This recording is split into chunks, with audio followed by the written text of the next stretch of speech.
Hello and welcome to another edition of the Steelers Depot live stream. I am Alex Kozora. Joining me as always is Bryan here for the next hour to answer as many of your Steelers questions as possible as Aaron Rodgers watch continues. At least had some movement there Friday with Rodgers coming in for a visit, although no deal was officially reached. And so we'll talk about that, talk about the draft, free agency, new signing, Lazard Smith, offensive guard, claimed off of waivers from New England, so we'll talk about him a little bit as well. Dave, how you doing? Quick note for the chat. I know we had audio issues with Dave last time. I think they're good now, but whenever Dave responds, chat, let me know if you can hear Dave, if he sounds loud enough. If not, we'll get it figured out. Happy Monday. Everybody hearing me okay? Check. I'm doing fantastic on this Monday. Hope everybody is well. Thank you for joining us. Yeah, glad to have you here, Dave. Again, answering your questions for the next hour. Just want to make sure we're good audio-wise, and then we'll get into the live stream. You guys can just let us know. Mike says we are all good, so I'm going to trust that we are, in fact, all good. Let me just kind of get things set up on our end, get the site live, and yeah, Captain Spartan, ODG Dorkman says everyone says it's good, so that problem is solved. Appreciate that. Just a quick shout out if you want to like the stream, subscribe to the channel, and of course check out the site now on screen, SteelersDepot.com. Would really appreciate that. Also, if you want a guarantee of your question being asked and answered by Dave and myself, you can send us a super chat, no obligation, but we appreciate them all the same.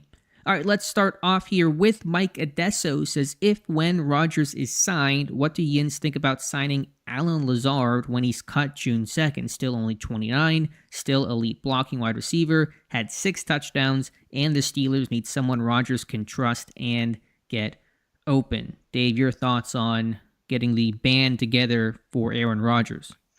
Well, we've seen in the past what he likes to try to do, right? Tries to bring in some of these guys he's played with before in the past, and Lazard, I think, obviously was with the Jets last year for a little bit there, and isn't he under contract still right now? I think the expectation is he'll be cut, according to Mike. Okay.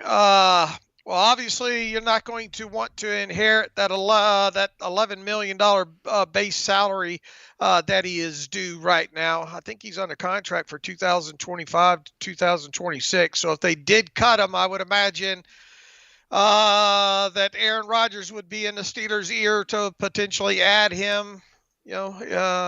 If deemed a fit and all. So, yeah, I suppose you can't rule that out if he is indeed cut. I haven't really researched his situation to know that he is or isn't on the chopping block right now. But with Aaron not there, and they might want to go in a different direction, obviously. And I think Lazard's 30 years old now. So, and I would imagine that if he is cut, I don't know what kind of market value. They're not going to want to bring anybody in with even if cut, probably anything more than $3 or $4 million per year. Yeah, I don't know his situation too well. He's only 29, which surprised me. What Mike said, I thought he was older than that at this point, and I can see the value and the connection there for sure.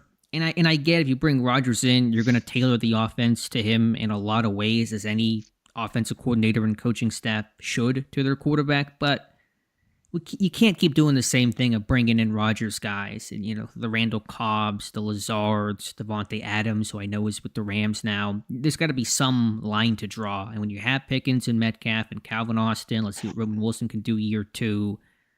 What is Lazard's role in this multi-tight end offense Arthur Smith runs? I just struggle to see the value, and I don't want to just make this the Rodgers merry band like an Adam Sandler movie with all of his friends coming to be in the picture. I don't think Alan Lazard did anything with special teams in quite a few years either, has he? I don't know for a fact, but I'd be surprised if he did. Yeah, let me look and see if he did anything last year on special teams. 1 snap. Okay. I wonder what the onside kick, probably. I don't know. I'm just seeing 1, but It might have been a hand steam. Yeah, makes sense. So get the thought there, Mike. It'll be a talking point, I'm sure. I'm not super in favor of it. I don't think Dave is either. Now look, if you have injuries and he's still, on the market, but I would imagine if he is cut, he's going to get some attention from some teams out there. Big Dog says if Sanders, referring to Colorado quarterback Shedeur Sanders, slides to 21, would you take him and bypass a defensive lineman knowing there is no second-round pick?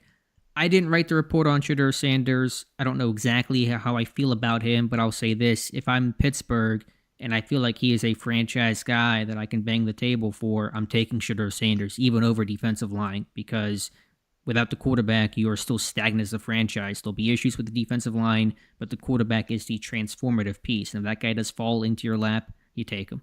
Yeah, I think so. Assuming he marks all the boxes that you have for quarterback and all like that, and obviously high profile guy, and you got the demeanor and all that comes with him with the last name and the family and all like that, but you do have the pedigree that comes along with him, and a team like the Steelers that you got to take all reasonable shots at the quarterback position at this point. And even if he fell and you took him at 21 and there's nothing written that says you can't turn around and take another quarterback next year if you deem that maybe you made a mistake there and all. You obviously don't want to continuously spend first round draft picks on quarterbacks that immediately wash out, but you and I had this talk not too long ago about looking at all the teams from 1 to 20 when some of those mock drafts started to wonder maybe if Sanders would be there on the board. And, I just got a feeling that he's going to be gone in the top 10 picks. But if he did fall for whatever reason and it wasn't, off the field or character related or anything like that, then I think you got to take the dart throw at him. I don't want to make this Browns depot, but just quickly, what do you think Cleveland does at 2, assuming Cam Ward goes off the board number 1 to Tennessee?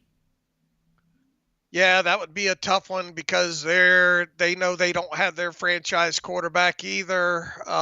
They're just,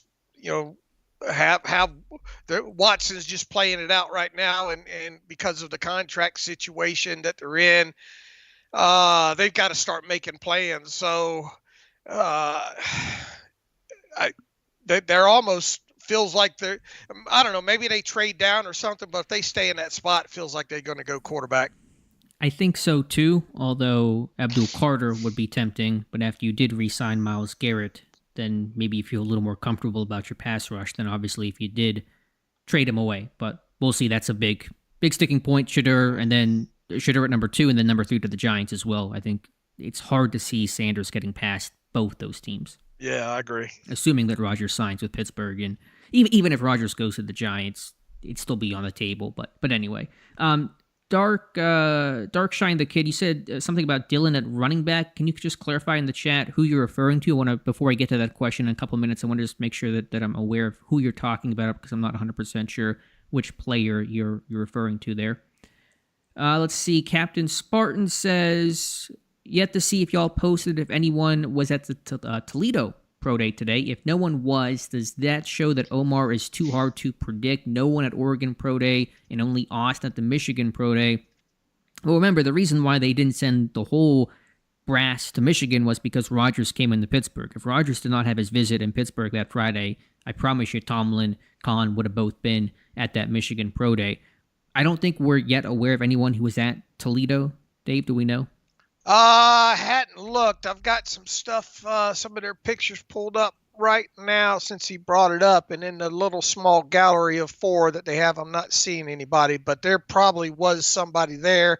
I don't know if they've got listed all the teams that were there or not. Doesn't look like it yet, but I don't know. We usually spend the evenings trying to go through all that's happened in the previous day and see if we can find who's who. Obviously, Tomlin and Khan weren't anywhere today, or else we would have that would have surfaced on Twitter by now at this point. So I don't know. Is that Dan Colbert? Could Dan Colbert possibly been at Toledo? Who else is Ohio kind of area? Yeah, they've had so many new scouting additions. They have to kind of get reset on which territories and regions, who does what. But maybe a Quentin Harris could certainly be Dan Colbert. That was his territory as an area scout. Could Carl Dunbar be there to work out Darius Alexander? I'm not sure what all Alexander did and did not do today. So we'll have to get back to you on that one, Captain Sport. But I would say, in terms of predicting and how predictive is their pro day movement, that's all based off of who they end up drafting. It's hard to really link those things together until we find out what the draft results actually are, and then we can say, this is the pro day movement that indicated it to us, or this was a surprise because they didn't show a lot of pre-draft interest in a player. It's hard to really map that out before all the rookie classes become assembled. Right. Let's see, what else do we have here? Joseph M. says, do you think Aaron Rodgers is aware of the fan backlash of him signing, or does it matter? So kind of a two-part question. Dave, I'll let you start off. Do you think Rodgers knows the pushback from the fan base, or at least a section of the fan base, and does that matter? I don't think he pays attention to it, and I don't think he really cares. That's probably a great way to answer that, and I agree. I don't think he's online very much, refreshing Twitter and listening to the AM or the morning sports shows, so don't think it matters to him, and doubt it matters to the team too much. And while there's certainly plenty to gripe about with Aaron Rodgers, if he does come in, if he does have success and win, which would be Pittsburgh's aim, obviously, then people will be happy.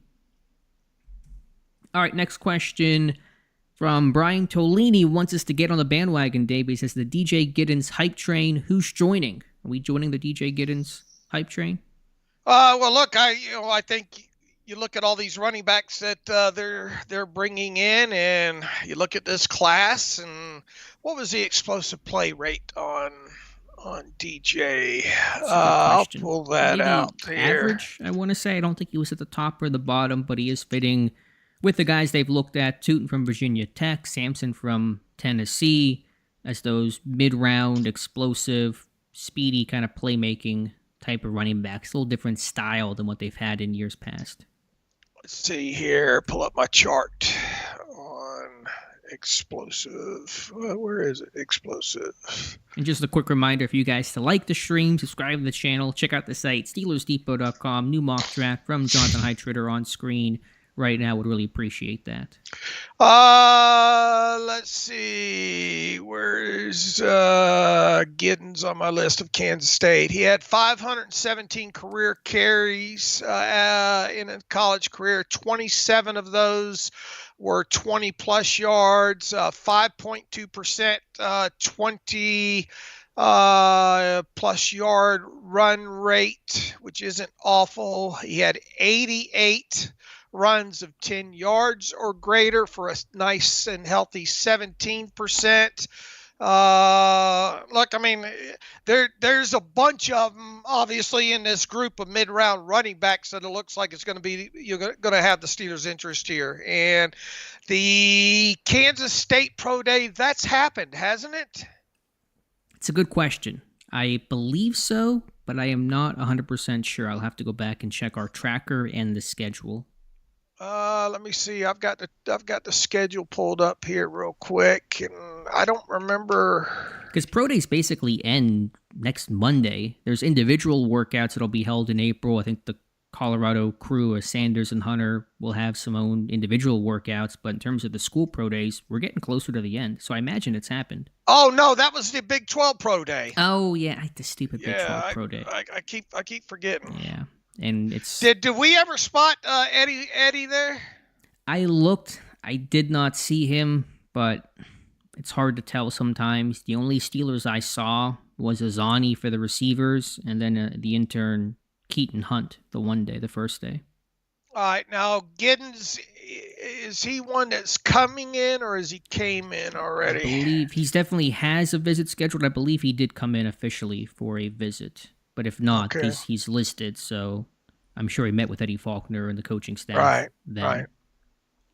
I think Pittsburgh, 3rd, 4th round on running back, whether that's a Giddens or a Sampson or Tootin, maybe Scattaboo from Arizona State, that's going to be the area they take running back.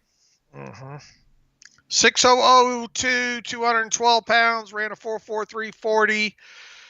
Good jumps, nice RAS score. Yeah, he's definitely one to keep an eye on in this class. Captain Spartan04 says, with all the D-line signings, does that lessen our chances to double up D-line in the draft? Was really hoping we could snag Ty Robinson, Jordan Phillips, or CJ West in the fourth. Dave, I know you've talked about double dipping at D-line a lot, but adding all these guys, does that impact things? Well, I mean, obviously I don't know what their plans are in it, but I'll tell you this.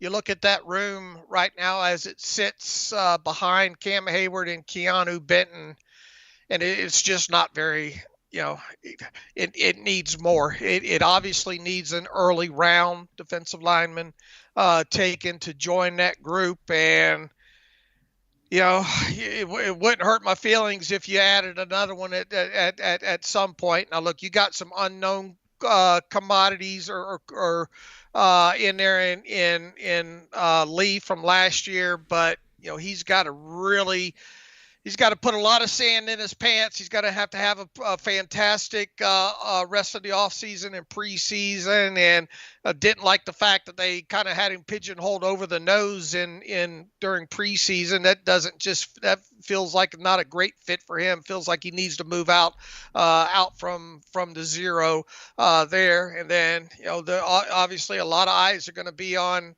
can DeMarvin Leal finally put it all together, not just a pass rush, but play against the run and those kind of things as well too. So, I mean, overall, are the odds great that this team double dips at the defensive line position? Probably not. That won't stop me from wishing and hoping, but I think it might be. And look, I don't want him just to take anybody in the, let's say fourth or fifth round or whatever, wherever the double up point might be. It's obviously got to be somebody that fits, and, specifically, hopefully somebody that's good against the run. Maybe more so than as a pass rusher there. So it won't stop me from hoping, but I just think in general, when's the last time this team doubled up on defensive linemen in a draft? It's a good question. I couldn't tell you off the top of my head. Trying to think back in the Leal class. I don't think they did. They didn't with Benton in 23. Leal's class, no, they didn't.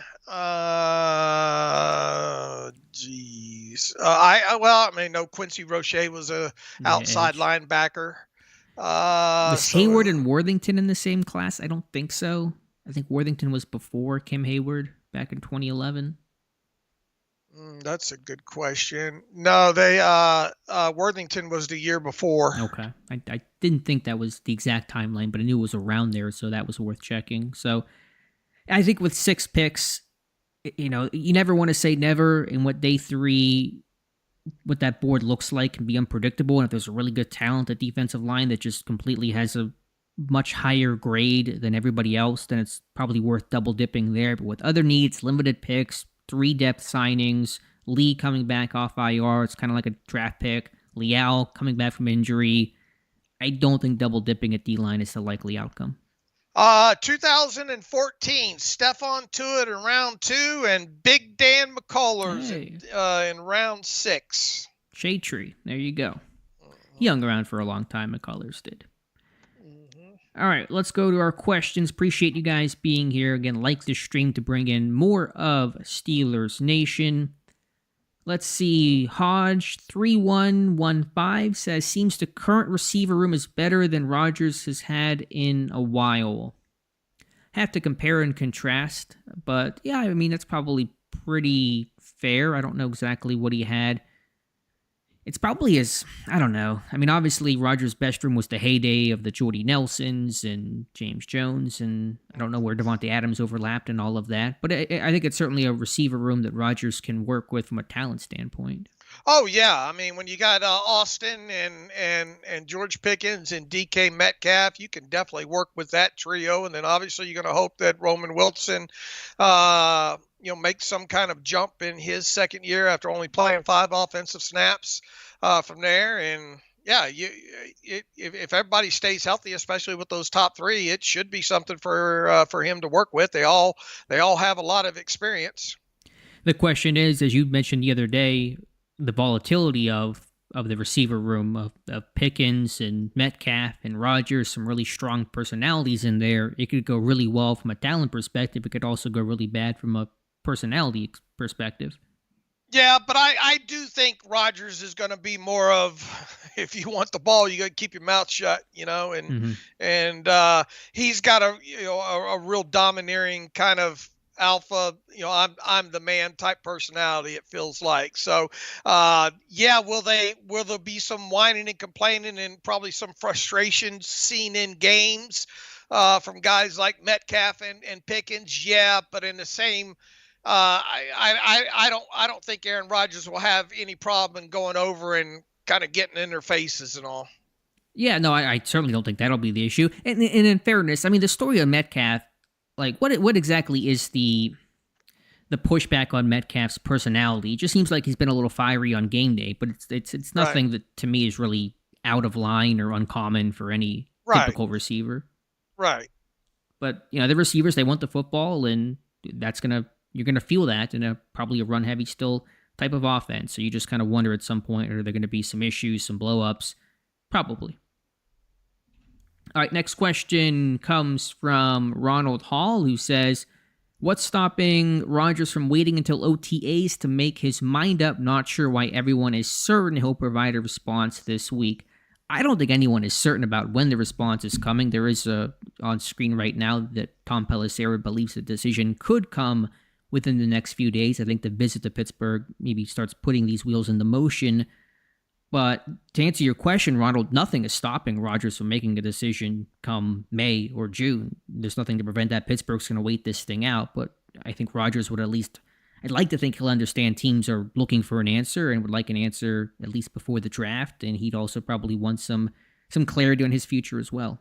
And I'd like to think that he knows the importance of being at OTAs, coming to a new team and having to work with, new people as well, too. So I'm going to go out on a limb and say that, which is dangerous to do with all this day-to-day, hour-to-hour reporting. But I'm going to go out on a limb that says that Aaron Rodgers will make his decision by draft day. God, I hope so. Please make a decision by then, Aaron Rodgers. If not, hopefully 5 minutes from now. It is a great question, though. Would he be at every voluntary OTA? Remember the whole scuttlebutt last year? So. He should be. I agree. But he wasn't there with the Jets last year. And there was that whole excused absence. And then he got, I think, fined. And that was a whole media story. And it's not like he had been in that system for a million years. It was really his first full season after missing 23 with the Achilles tear. So is there a guarantee that he'll be there every single day, or will he have some trips planned? We don't know. If he were, not that he cares about the scrutiny and all, but man, and I understand they're voluntary. You can't make the guys come to that, but he's been around long enough, and he's got to know how important that is in the process. Yeah, I agree. I'd like him to be there virtually every day because it's such an important season for Pittsburgh and potentially Rodgers' last. You want to maximize it, but it'll be one of those questions for sure. And if he's not there, then get ready for a whole media story about that. No question. Right. We'll know every day that he's not there. Exactly. Dark Shine, the kid, couple of comments and questions. I'll kind of read through them. He says, we should trade down, draft Benjamin Morrison, a cornerback, need pedigree at the position. Slay is on his way out and should be looked at as a dime cornerback. Says he'd rather draft Jackson Dart with a trade down. Shedeur is a no-brainer. I think there's too many defensive line in this draft to sell out for one. So kind of a lot of elements there.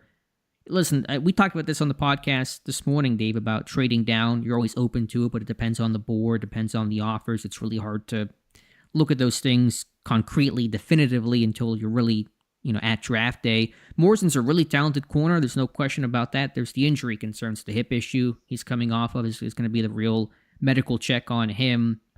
I get the Slay's a short-term play, but I think he's a starting corner this year, not a dime guy this season. He can still play. And so that may lessen that cornerback need a little bit. Yeah, and if you're wanting to win now, you want guys that you can get on the field right away. And with Morrison, you see what this team, like we said on the podcast this morning, you see what how this team slow rolled Joey Porter Jr. into more action his rookie season, and how long that took. Yeah, he got some playing time in the meantime there, but it was kind of few and far between. And I understand the premises of it, but man, if you don't strike in the first round with a defensive lineman, and you're unable to trade down, and you don't get a second round pick back and all, then as deep as this defensive line class goes, is it going to be, are you going to get the guy that can come in and help you right away on that defensive line in that third round with a defensive lineman? Yeah, that's a great point. And you're right, this is a deep D-line class, but how deep will it be at pick number 83? At right. Deep classes, those guys can go on a run pretty quickly because that's where the talent's at, and everyone needs defensive line, pass rush help, and so those guys tend to fly off the board relatively quickly. So you may only have a couple of options, and are they good scheme fits? Are they good medically, character-wise? You're kind of getting the runt of the litter at that point, and you never know what that guy or guys are going to be. So not going to rule anything out, but it is hard to ignore D-line at 21. I agree. And then with Jackson Dart, his draft, I can't predict where this guy's going to go. We're hearing even top 10 talk on Jackson Dart. Is this kind of quarterback stuff that happens every year where some guy gets amped up and quote-unquote falls on draft day? Or could this guy really even go before Pittsburgh's first-round pick?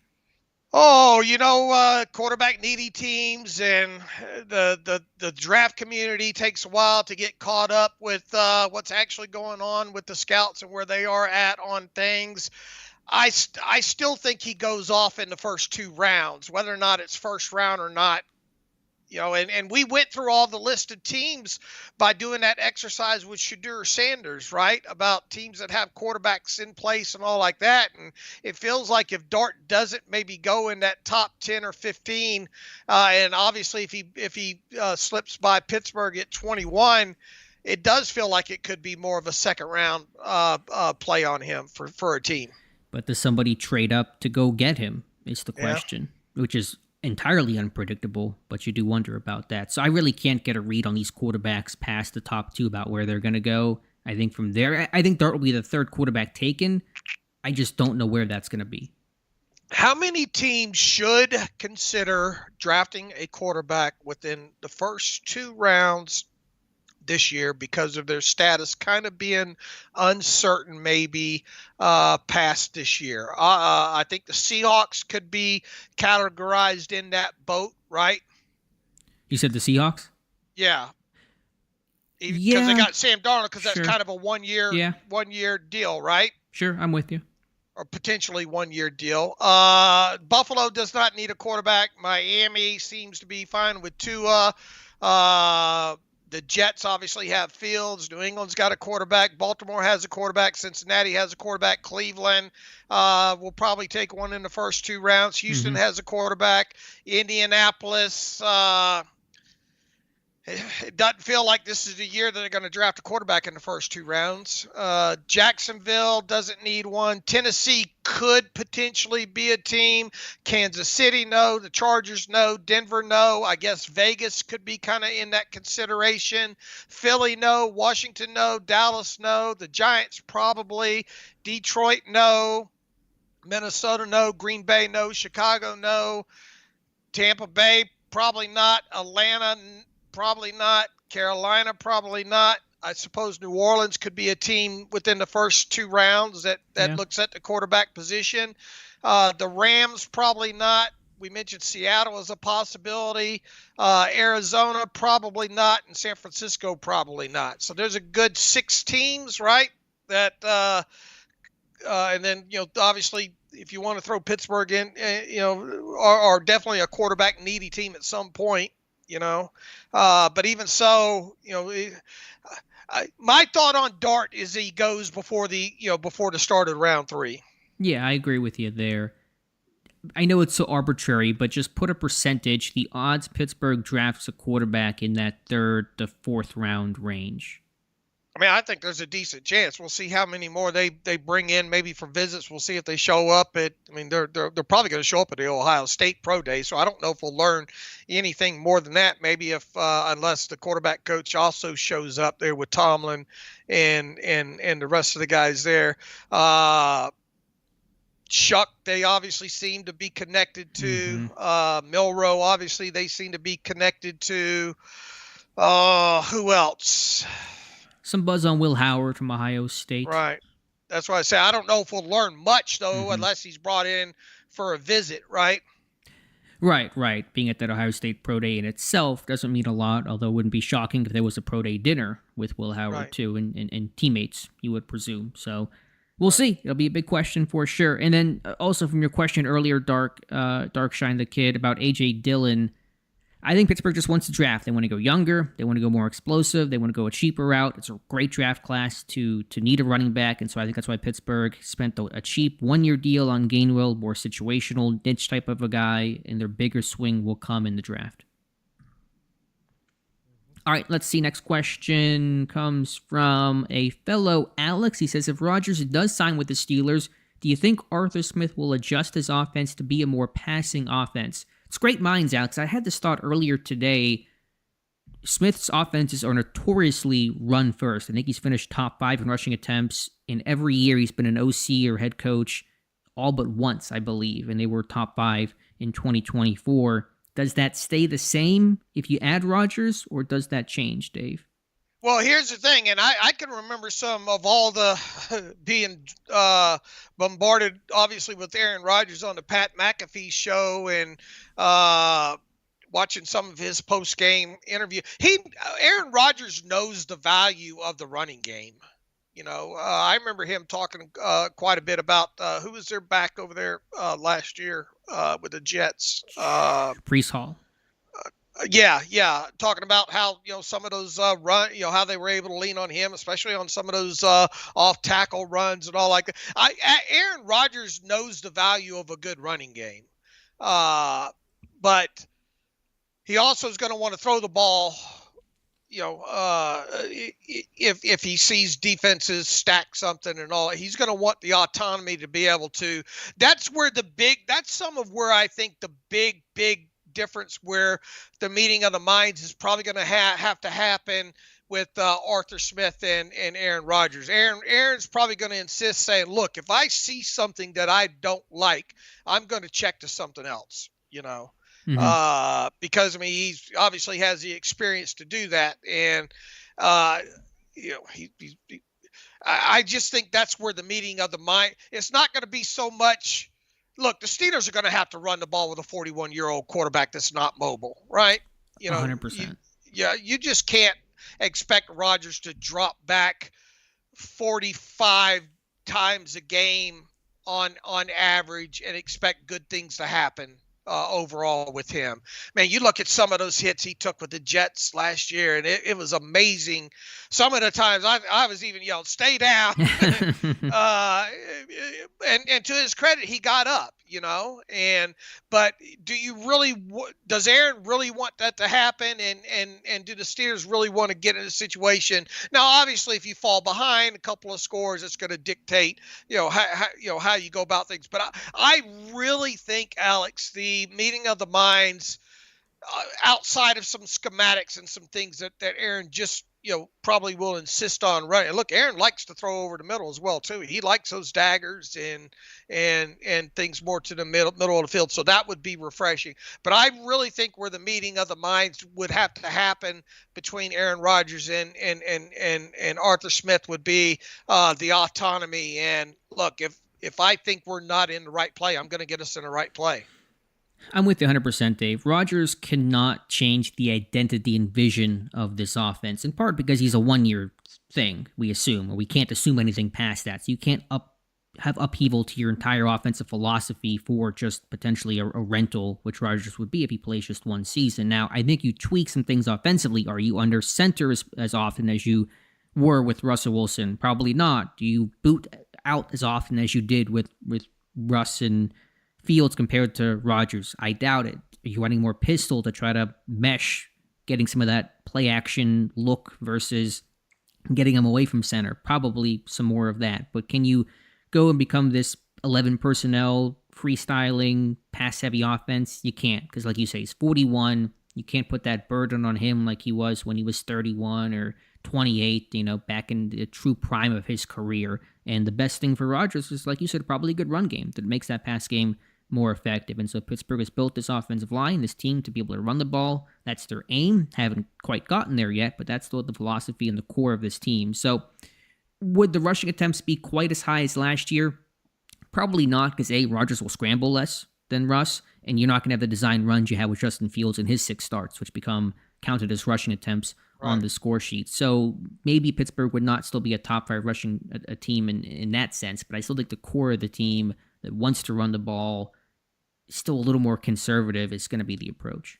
Yeah, agreed. Got a $10 super chat here from Caleb Whisker. Really appreciate that. Says, hey guys, always appreciate the work you put in. Was wondering if you had a guy this year. I remember in 2023, Benton was the guy. Last year it was Frazier. Didn't know if you had one for this year. I'm not sure if he means in terms of like our personal draft crushes or like this is a Steeler, because both kind of apply to Benton and to Zach Frazier. I'm always so bad. I have to look at my list of prospects I profiled. I don't know if I have a guy that feels 100% Steeler. Derek Carman certainly feels as close as anybody off the top of my head.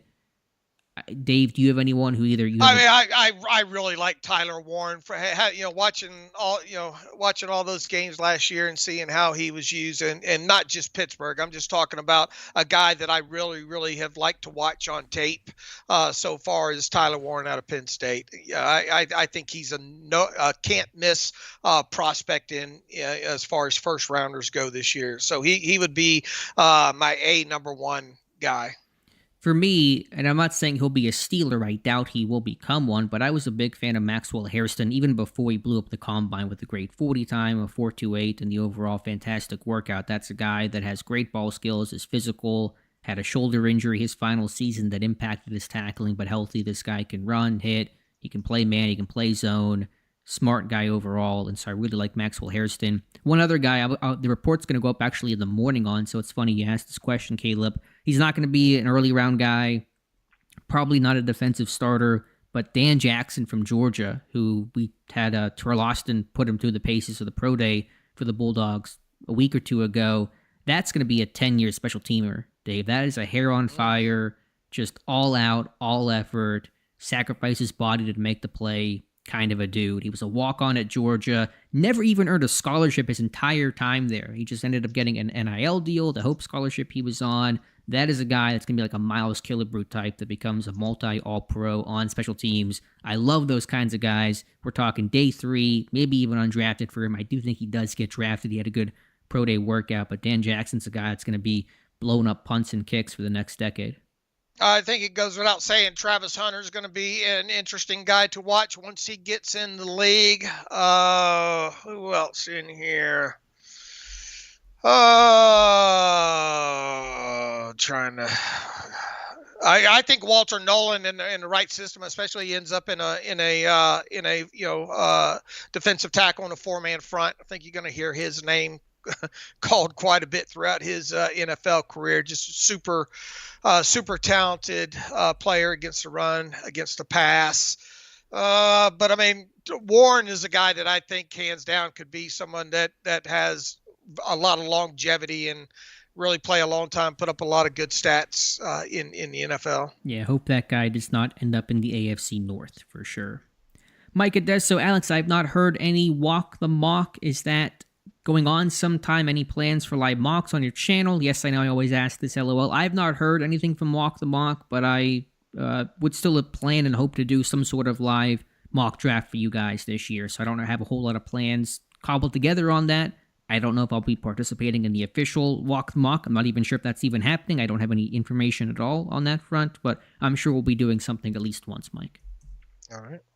BA says the stat comparison between Russell Wilson and Aaron Rodgers is pretty even. When you look at the stat comparison between the two, this is simply a preference of Rodgers over Wilson. I think their choice was Fields number 1 and Rodgers number 2. It definitely wasn't Russell Wilson. He's never been their top choice or their second choice or their next man up type of option. And you do wonder a lot, Dave, how did it get to this point? Yes, the 5-game losing streak was miserable for all parties involved, but there's got to be more to it for Pittsburgh to completely ignore Russ every step of the way. Yeah, especially when you have Art Rooney coming out after the year saying we're talking to both those guys. We hope to have one of those guys back. You know, Why do you think he said that? Is that just posturing because you can't sit there and say it we just want Fields back? yeah, maybe it was. Maybe it was. But it seems like they haven't cared a bit about Russell Wilson, other than, claiming that they've talked to his people, and to what degree, who knows, it, and statistically, yeah, I mean, I think if you look at the adjusted net yards per passing attempt stats, and over the last couple of years with these guys, the thing with Aaron Rodgers at least is you get more middle of the field action. You get the ball out quicker. In a lot of he's still got the ability to get that thing out quick when he needs it to.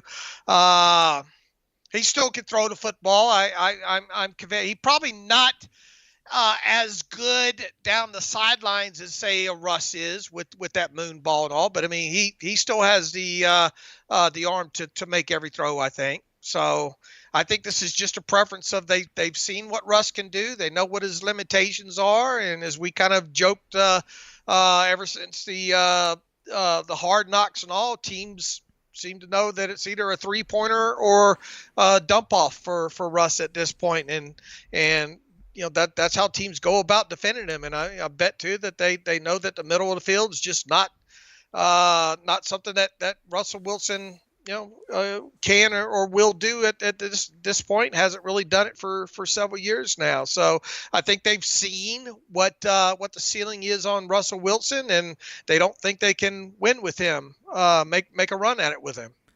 I'm going to put out one last call out to like the stream. We're sitting at 99 people in the chat. Appreciate you guys. I'd love to get the triple digits here before we wrap things up in a little bit. But to answer your question, I think all that is fair, but it does feel like there has to be some rift and issue with the coaching staff. I thought Jordan Schultz had a really interesting comment today on The Herd. He says that, quote, "It's been made clear to me he," referring to Russell Wilson, "does not have the same type of relationship he had with Mike Tomlin going back a year ago." And so those guys, I mean, Russell Wilson largely signed with Pittsburgh because of Mike Tomlin, and Tomlin's been in his corner. He turned to him when he went, to use his words, according to Jake Glazer, Lone Ranger to start Russ mid-season.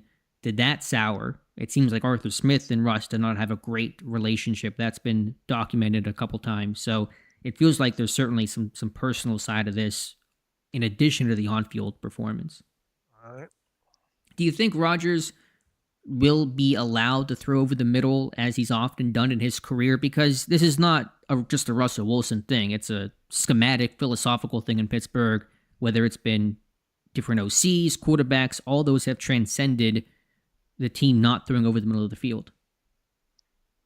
I think he's going to say we can't win. Rodgers' answer would be there's going to be situations where we have to, and if we want to win ball games, we have to. Yeah, I agree. And frankly, assuming they see a lot of too high shells with Pickens and Metcalf on the outside, where do you go with the ball in those scenarios? Middle of the field, that's open. All right. So it's going to lend itself to that. I do think Russ... And I'm not just talking about the drag routes or the mesh routes either. I'm talking about those Mills concepts, those daggers, those Yankees, stuff seam that... routes. Seams, all those kind of things that you have envy when you watch some other offenses have success.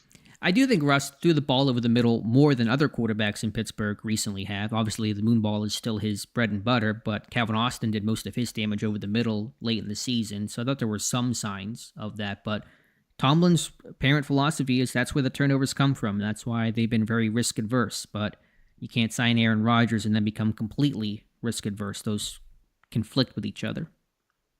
And Rodgers, to his credit, we give Bill Barnwell a lot of crap sometimes in our articles and podcasts, Dave, but I thought he made a really good point a month or two ago that, Rodgers has basically the lowest interception percentage in NFL history. He's the guy that takes care of the football at a really, really high level, and Pittsburgh's whole philosophy for several seasons offensively has been take care of the football, and Rodgers can provide that, and that's probably one thing that's attracting Pittsburgh to Rodgers. What was his throwaway rate last year? I do not know. Probably wasn't terribly high. I'm just guessing. There was a lot of checkdowns because the ball gets out super quick. It was 6th highest, 6th lowest snap to throw time last year, 2.69 seconds compared to Justin Fields, who was over 3, and Russ was about 2.9. And so probably a lot of checkdowns to the backs. Right. All right, what else do we have here? Let's see. Captain Spartan has a question. Anybody else in front of him? I don't see so. Chilla21 shouting us out. Steelers Depot, thank you for being here. And Chelsea Durham, thank you for being here as well. Brad Smith Thank you, everybody, for being here. 100 on a day like today is pretty amazing. For sure. Brad Smith says, wish we could have gotten Javon Hargrave. I know you talked about him, but that contract up there in... Yeah. Is it Minnesota, right? Yeah, Minnesota. Yeah. Too much. What did that end up? It's like $15 million, wasn't it? What are the final details on that? I meant to go back and look at that. I don't know how good reason. Fluffed up that contract actually was. Maybe it wasn't. 2 years, $30 million, $15 million APY. He got almost a $13 million signing bonus. He has, I think, the minimum for a base salary at $1.255 million. So he'll get 14.3 in cash, or actually it looks like it's 15 total because he's got workout bonus and per game roster bonuses within that as well too. So it seems like it's an even split as far as potential cash that he can earn at 15 and 15. So I would technically, because of his age and because of the way the contract is set up, this is a 1 year, $15 million contract with him, with essentially he's got to play well enough. Oh, no, wait, there is guaranteed salary in 2026 of $4 million in there as well, too. So they're expecting him probably to play it out because he's got fully guaranteed of $19 million in the deal, with $4 million of that being guaranteed in 2026. So if it's a split of $15 million cash earned in 2025 and 2026. However, there is $4 million of that $15 million that he's scheduled to make in 2026, fully guaranteed. So good on him. Good on him, but far too rich for my money for a guy that's 32, coming off the injury and not necessarily filling all of Pittsburgh's needs. Quality Cola says, hey, Dave and Alex, appreciate Ian's time. Thank you for being here. I know you're here quite a bit, so we appreciate that. John Pennington, I'm going to get to him really quickly because he's always here in these chats. He says, hello, Dave and Alex. How many years do you think it will take the organization to find a franchise quarterback? Man, John, if I had the answer to that question, I'd be a rich rich man doing something else probably right now. So sooner than later. You wouldn't be doing anything else. I'd be squinting at scouts like you for sure. I mean, I think 2026 is the year that you go look for the quarterback really, really aggressively. But it's just, whether you hit or not, who the heck knows? Welcome to the post Terry Bradshaw life. And it was, 35 years to go from Bradshaw to Ben, roughly, right? 83 to all those quarterbacks. And look, they tried to Neil O'Donnell, and boy, you just roll through all those quarterbacks, the Kent Grahams, the Todd Blackledge, obviously the Mark Malones, the Bubby Bristers, Cliff Stout, Tom Zach got a couple starts. The Woodley, wasn't there a little bit of David Woodley in there? The Cordell era, which is a little more for Cordell, geez, the Tommy Maddox days. All right. We're probably missing another 3 or 4 within Steve there Bono? somewhere. There? Steve Bono. I don't know. He might have started. Did he start? I know he showed up at one point, but how much did he? Not much. How many games hopefully. did It's a good question. Bono? Things you didn't think you'd be talking about on the live stream tonight. How many games did Steve Bono start in Pittsburgh? Not many, I don't believe, but he was there. He started 3 actually in 1987. He went 2-1 in those games with a 45.9% completion percentage, but did throw 5 touchdowns, 2 interceptions. Adjusted net yards per passing attempt number in those 3 games, 5.23. Of course, we're talking about 1987.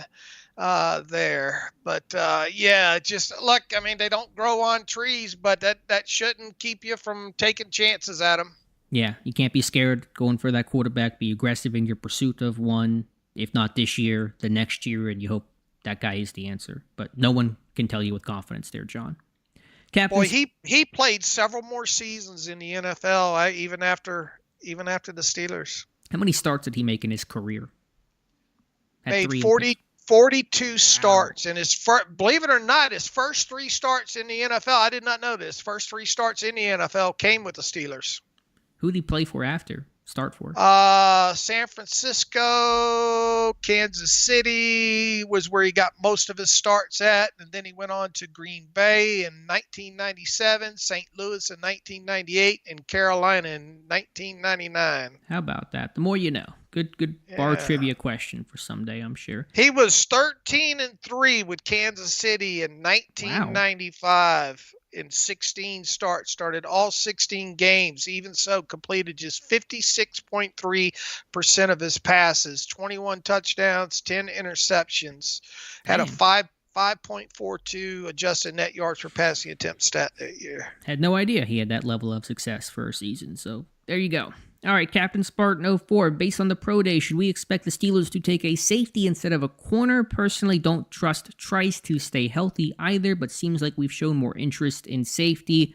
Certainly could be both in terms of drafting in general, but I've noted that they've shown interest in the top safeties, and Malachi Starks in Georgia, Nick Eamon-Worry at South Carolina. So we want to get more data collection, let all these pro days finish up. Are they at Notre Dame for Xavier Watts? Who do they send for Penn State for Jalen Reed and Kevin Winston, even though Winston's coming off the injury? So we need to kind of get some more information, who maybe comes in for visits, but safety, I think, is on the radar. Yeah, look, I mean, just look at the depth chart and the guys under contract right now in that room. You got Deshaun Elliott, you got Minkah Fitzpatrick, obviously. Miles Killebrew is on the depth chart, but we all know that he's a special teams ace. You don't want to get in a situation where he's having to play snaps. You went out and signed Juan Thornhill, but that's probably going to be a 1-year Band-Aid.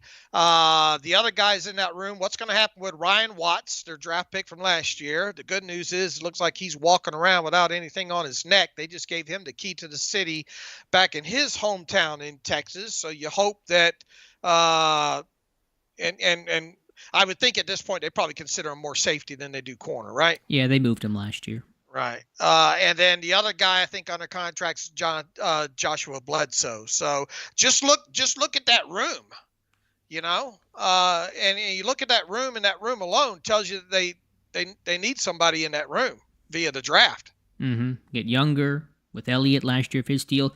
Just quickly, could an Elliott extension come this summer? Could it? I guess, I mean, what are the odds? Of course it could come this summer, but what are the odds it actually happens? How old is he? 28. He played. Let me tell you, if there's one guy that was worth his weight. Oh yeah. Last year, it was Elliott. He is what? Late 20s? How old? 27, 28? All right. Maybe. I mean, I think it's plausible, and it probably wouldn't take too much to get him done. I agree. Something to watch for. As a sneaky extension name we don't talk about too often, Deshaun Elliott. It wouldn't take a lot of cash with what he's due with what he's due this year, and then let's see what's he looking like this year. Contract wise, let me pull 2 that years, up. $8 million, I think he signed, so probably looking at $4 million, split pretty evenly, I think is how that contract was structured. Having problems finding it here real quick. All right, well, just I didn't want to get too bogged down, but just a thought. Had a couple of commenters give some other Steelers quarterbacks blast from the past: Jim Miller, Scott Campbell, Dennis Dixon. So all good suggestions in their own special way. So it was 2 years, $6 million that he signed for, and he's due $3 million this year in cash. So, and his APY is obviously $3 million. Even if you brought that up to $5 million APY of new money average, I mean, yeah, it wouldn't take a lot of cash, and his cap number this year is 3.75. You could extend him and really probably keep his cap number right at the same as part of it. So it's all up to whether or not they want to do it. It's not like it would be hard to get it done. So is it plausible? Yes. All right, we'll see. Keep an eye on it for sure. Got a $5 super chat from Raphael Urquiza, maybe mispronouncing that, I apologize, but thank you, Raphael, for the super chat. He says, Thoughts that Cabali said 63 of the Steelers' 72 players currently under contract have a 2025 cap hit of less than $5.5 million. Good question for you, Dave. My thoughts on it is, hey, I don't go judging players by their cap number. You have a tattoo of that, don't you? I should get one, probably. You should never judge a player by his cap number. You should judge a player by what he's earning in cash in a certain year, because restructures, and all can obviously change this. But I mean, is this anything out of the normal that we've seen in the Steelers in past years, as far as probably more than 3/4 of their 90-man roster having cap charges of under $5 million? I mean, it's not an uncommon thing overall. It's probably pretty common around the league, because your bulk of your roster, especially now, is reserve future contracts, rookie deals, low-level contracts. The guys that make the serious money make up a small percentage of your overall roster. So I imagine that percentage is not terribly different compared to any team if you pick them randomly. Let's see about players and cash. Let me pull up my cash table here real quick, maybe. And like Dave said, the cash matters the most, and the way that you can be flexible with the cap can often dictate and kind of color, the cap hit, but the cash can still be the driving factor. Let's see. You've got Isaac. Here's a guys that are earning over $5 million in cash this year: Watt, Minka, Metcalf, Cameron Hayward, Alex Highsmith, Patrick Queen, Pat Fryermuth, Darius Slay, Isaac Seumalo, Jaylen Warren. We don't have Mason's contract yet, but I have a feeling that that's going to end up being a $5 million cash charge this year, even though his cap hit's probably going to come in around $3.5 million. We just don't have the number on that right now. It's just something out there to help engagement more than anything. I wouldn't read too much into the fact that they have that many guys under contract under a $5 million cap hit. Yeah, we got Jason in the chat. He says, hello, Daleks. And so I know he was going to be here tonight. So shout out Jason for being here. Also got some news, Dave. Apparently Quinn Ewers is going to meet with the Steelers today ahead of his Texas Pro Day. So does that mean Mike Tomlin will be there?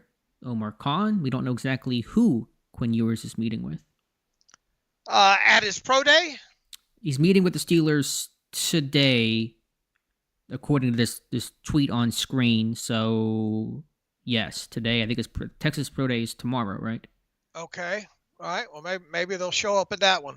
Yeah, now the tweet does say that Ewers is having dinner with the Saints on Monday night, so the Saints might be getting most of the attention there, but we will find out. Oh, Lord, I hope that's not their choice.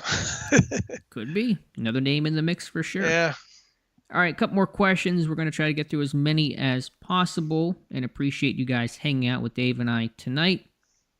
Let me get back to where I was at before. Jeremy Nelson, more of a comment, but he says, I think Kuiper is the only network guy calling for D-line for the Steelers. I'd have to check that. You might be right. He's definitely on the Derek Harmon train. That was his last mock draft to Pittsburgh. But certainly, if he's the only one, there should be some more voices that catch on pretty quickly. Yeah, of all the notable pro days, let's see, tomorrow, Dartmouth, Louisville, Mercyhurst, Nebraska, North Carolina State, Rice, Texas, Tulane, and UConn, looks like. So no Texas tomorrow? No, Texas is one of those. Oh, it is one of those. Okay. Yeah. Gotcha. Yeah, that's going to be the big draw for sure. Will Zach Azzani be there for the receivers? Wouldn't be a shock if he made the trip to Texas. Let's see. More of a comment, but I want to read it from Hodge3115. Says Arthur Smith's offense loves tight ends. Tomlin just doesn't allow guys to throw to the middle because he doesn't trust them. He won't handcuff Rodgers like this. That dynamic will be really interesting to see, assuming, and it does feel inevitable, that Rodgers will become a Pittsburgh Steeler. Let's see. What are we going to do on the O-line? It's a pretty broad question. Hopefully get some depth. They did claim, as you've seen on screen, Latavius Smith off of waivers from the Patriots today. He's played about 250 or so NFL snaps. He's a guard, a little bit of center experience as well. The tackle depth I'm really looking at, Dave, there is nothing behind Broderick Jones and Troy Fautanu, who themselves have big questions. Yeah, Smith's got went back and looked, and in the NFL, he's mostly played right guard, hasn't he? I think if you go back to look at his college time at where was it, Virginia Tech, I think most of his snaps came at left guard. So at least you got somebody that's got some versatility there to take a look at moving forward in this thing. And I think there was rumblings about him when the Patriots last year had some issues at center that I don't think he played there, but I think there was some consideration about him maybe playing some center, and I think maybe last offseason or something they gave him some looks at center, some maybe some three, all three interior positions. Now look, I don't know if we're going to get into OTAs and training camp and him getting snaps at center, but at least he was in some consideration for center. It sounded like during some time with the Patriots there, but I think predominantly he's a guy that can play both guard spots for you there. Yeah, you're right. You look, and that's another thing. Look at the players under contract right now for this team that are really more tackle capable than anything beyond Broderick Jones and Fautanu. And so one man. Dylan Cook, right? It's Dylan Cook, who had a good summer 2 years ago and stayed on the 53 all year and then got hurt last year, practice squad most of 2024. It is literally 3 tackles in your roster right now. Right. And we'll see if Calvin Anderson signs that 1-year deal that he's probably got in his face right now by the time this weekend. So, he hadn't got any, doesn't sound like he's got any interest yet around the league. And I would imagine that might be one that played a handful of snaps last year that will be under contract here sooner rather than later. And Spencer Anderson has played right tackle before, but Pittsburgh really kept him at guard primarily last year. So that's where I'm kind of considering Anderson to be at right now. Let's see. What else we have? Just maybe some rapid fire questions and answers. Mark Cunningham, what do you guys think the odds are Omar gets the second round pick back for the draft? I say 50-50. What say you guys? I'll say less than 50-50. Yeah, Alex and I had this conversation a couple of podcasts back about, them kind of liking to have 3 picks within that top 100. And I don't know about odds and all like that, but I'll tell you this. I think I made Alex choose, and then the question was, come draft day, do we think that this team will have 3 picks in the top 100? So necessarily could that come in the 3rd round? Yeah. I won't rule it out. I'll just say this. I just have a gut feeling that by the time the dust settles, they'll have 3 picks in the top 100. And I took the other way. I said they will not do that, but I certainly would not be upset if they did end up in that scenario. And I'm just guessing, so only hold me to that and bring it up again if I'm right. You know the rules. Dave says, if you could get a second rounder for Pickens tomorrow, would you both do it? Ooh, that's a tough question. A second rounder. Twisted my arm tough. here, Dave. I think I got to say yes. A third, I'd probably say no to. A second, it would depend, I guess, where that second rounder's at, high, low, to some extent. Yeah. But knowing it would be tempting, especially knowing that they're not going to probably not sign him to an extension this offseason. And he's a fantastic player and all. And if he walks next year and goes in free agency, probably going to sign a mega contract and you'll get the compensatory value, but you won't realize that until 2027. And this year and next year is really probably when you need those higher picks. So it would be very tempting if you got a team to give you a second round pick for him. Yeah, I mean, I want to see Pickens and Metcalf in this offense go. And if you sign Rodgers and trade away Pickens, it's kind of like, what are you doing? But a second is really tempting for a guy that you're unlikely to bring back. So I don't think he'll actually fetch that, but I get the hypothetical, and so I will say yes to give you an answer. How do you feel about Will Howard? I love trading down using a day 2 on him. I'm a Will Howard fan. I'm typically not a fan of taking day 2 quarterbacks in general. I'm either go big or go home, first round or nothing. But if there was going to be a quarterback to take in that 3rd round range, for me it'd be Will Howard. Yeah, I think you could mix him in that small group of guys that we talk about that could potentially, it would not surprise me. And At worst, what do you maybe get out of that? A backup quarterback for the next 3-4 years? Someone to try to develop on your own.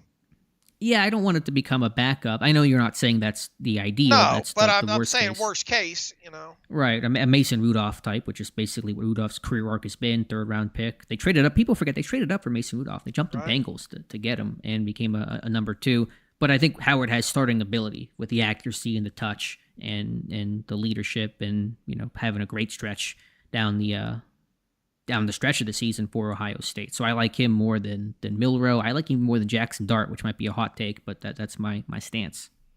Okay. Let's see, Mike Burnside. Where are you on Shuck versus Milroe? If the Steelers decide to draft a quarterback, I would take Shuck over Milroe. I think Milroe's got a lot of tools. Great kid. The accuracy, Dave, is I just can't get past that. It's a fatal flaw in his game. I'd probably go with Milroe, just intrigued by the mobility and that arm strength and all, and just more exciting player top to bottom, I think. And if you could fix some of the things like the accuracy, I think you might have something there.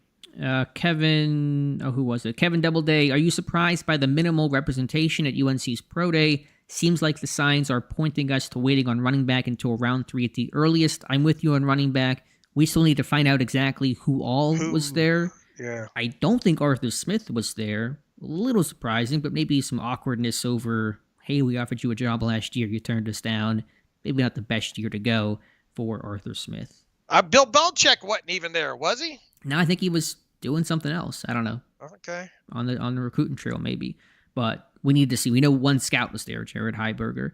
But it's not like North Carolina has a ton of top-end prospects this year. Hampton's the guy for sure, but after that, you got some more mid to late round type of prospects. And they brought him in or going to have him in, right? Hampton? Right. Not to my knowledge in terms of anything scheduled. Certainly wouldn't be surprising if he did come in for a visit, but I don't think that's been... Wasn't he one of the ones? Or was he? Let me look. I think he was in our tracker, unless I may have missed it. I apologize if I did. No, I guess he wasn't. No? Okay. I won't be surprised if he is brought in, though. Sure.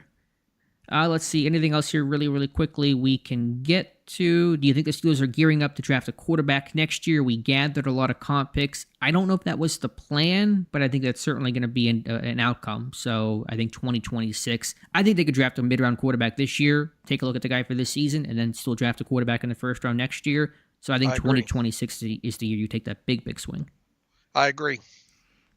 Let's see. Anything else? John Pennington, how important will it be this year to pay undrafted free agents more money? Preaching to the choir over here, John. I would love Pittsburgh to do that. I don't know if this year's any more important than any other year, but I don't expect the model to change. I don't think it'll be worth writing about and talking about if they do, but I think you're going to barely see them scratch the whatever pool, the rookie undrafted allocation pool, whatever that is, and they're not going to guarantee any money beyond a signing bonus.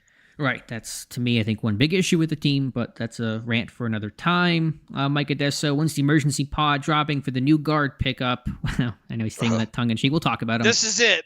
yeah, there you go. For sure. Anything else? Is Highsmith 100% safe from a trade?